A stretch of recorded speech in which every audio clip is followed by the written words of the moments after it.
ভাই রে ভাই, এতগুলা শুকনা মরিচ দিয়ে কি হবে আজকে?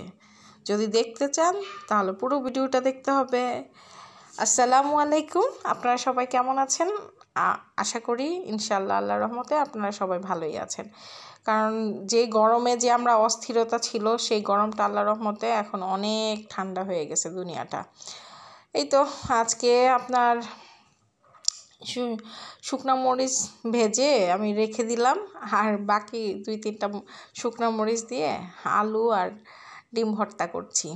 আর যেহেতু ঠান্ডা ঠান্ডা দিন, ভাবলাম যে ঝরঝরে একটু খিচুড়ি রান্না করব, এই আর কি। আর আলু ভর্তাতে কিন্তু মাস্ট বি আপনারা আচারের তেল দিবেন একটু। আচারের তেল দিলে কিন্তু আলু ভর্তার টেস্ট খুবই মজা হয়। আর এখানে আমি চাল, তারপর মুগ ডাল আর মুসুর ডাল এগুলা ভিজিয়ে রেখেছিলাম, ওয়াশ করে ভিজিয়ে রেখেছিলাম হালকা অল্প একটু পানি দিয়ে, পানি ঝরিয়ে রেখেছি। আর এখানে যত রকমের মশলাপাতি আছে, হলুদ, হালকা জিরা ফাঁকি, তারপরে সিক্রেট মশলা, আদা রসুন পেঁয়াজ কাঁচামরিচ সব কিছু দিয়ে মাখিয়ে রেখে দিলাম কয়েক মিনিটের জন্য ম্যারিনেট করে।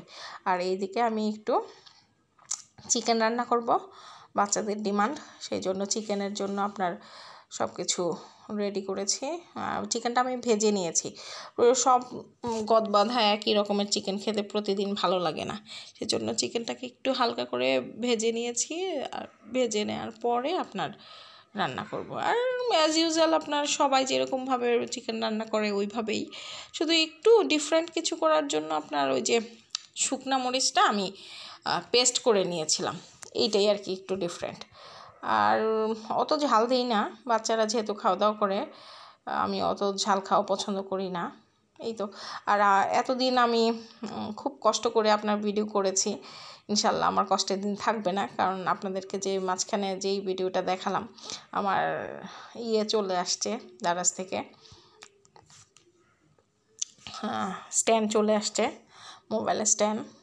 তো আলহামদুলিল্লাহ, ইনশাল্লাহ নেক্সট টাইম ভালো ভিডিওগুলো দিব। খিচুড়িটা কিন্তু একদম ঝরঝরে পারফেক্ট হয়েছে। এই তো আমার বাচ্চা খাচ্ছে, বড় বাচ্চাটা খাচ্ছে, আলহামদুলিল্লাহ খেয়ে বলল যে ভালোই হয়েছে। ঠিক আছে, আপনারা সবাই ভালো থাকবেন। আর আমার ভিডিওগুলো প্লিজ লাইক কমেন্ট শেয়ার করবেন।